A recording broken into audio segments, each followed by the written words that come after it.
दूध पी कर रहें। मित्र पत्नी पुत्रवधू कुमारी और चांडाली में वीरपात करके गुरु पत्नी गमन का प्रायश्चित करें। फुफेरी बहन, मौसेरी बहन और सगी ममेरी बहन से गमन करने वाला चंद्रायन व्रत करे। मनुष्योत्तर देखिए, मनुष्योत्तर योनि में रजस्वला स्त्री में योनि के सिवा अन्य स्थान में अथवा जल में वीरपात करने वाला मनुष्य कृच्छ संतापन व्रत करे। पुरुष अथवा स्त्री के साथ बैलगाड़ी पर जल में या दिन के समय मैथुन करके ब्राह्मण वस्त्रों सहित स्नान करे। चांडाल और अंत्य जाति की स्त्रियों से अज्ञान व समागम करके उनका अन्न खाकर या उनका पतिग्रह स्वीकार करके ब्राह्मण पतित हो जाता है। जानबूझकर ऐसा करने से वह उन्हीं के समान हो जाता है। व्यभिचारिणी स्त्री का पति उसे एक घर में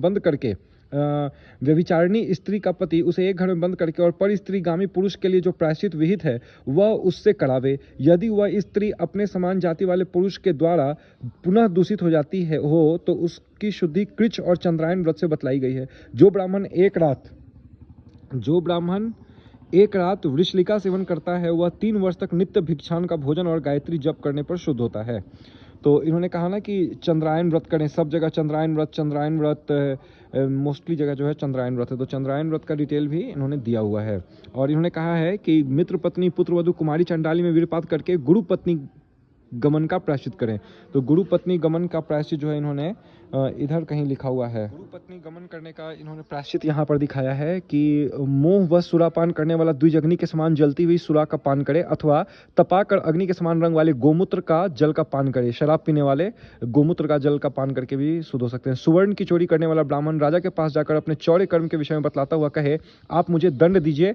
तब राजा मूसल लेकर अपने आप आए हुए उस ब्राह्मण को एक बार मारे। इस प्रकार वध होने से अथवा तपस्या करने से सुवर्ण की चोरी करने वाला ब्राह्मण की शुद्धि होती है। गुरु पत्नी गमन करने वाला स्वयं अपने लिंग अंडकोश को काटकर उसे अंजलि में लेकर मरने तक नैऋत्य कोण की ओर चलता जाए अथवा इंद्रियों को संयम में रखकर 3 मास तक चंद्रायन व्रत करे।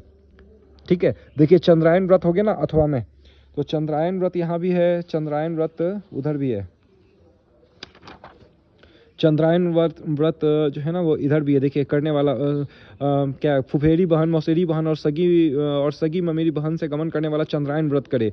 फिर देखिए कोई स्त्री भी अगर करती है तो स्त्री के लिए भी है चंद्रायन व्रत। तो चंद्रायन व्रत सारे ही पापों का प्रायश्चित है, लगभग मोस्ट ऑफ द पापों का प्रायश्चित है चंद्रायन व्रत। तो चंद्रायन व्रत में क्या करना होता है कि सुबह उठ के ब्रह्म मुहूर्त में नहाना होता है, शिवलिंग पे पूजा करनी होती है, ओम सुम सोमाय नमः का मंत्र से उनको जल अभिषेक करना होता है। और भी जो विधि है वो किसी आप एक्सपर्ट से जो आचार्य होंगे या जो इन्होंने इसकी पढ़ाई की होगी वो बता सकते हैं, जगत गुरु जी लोग बता सकते हैं। तो मैं तो बस हिंदी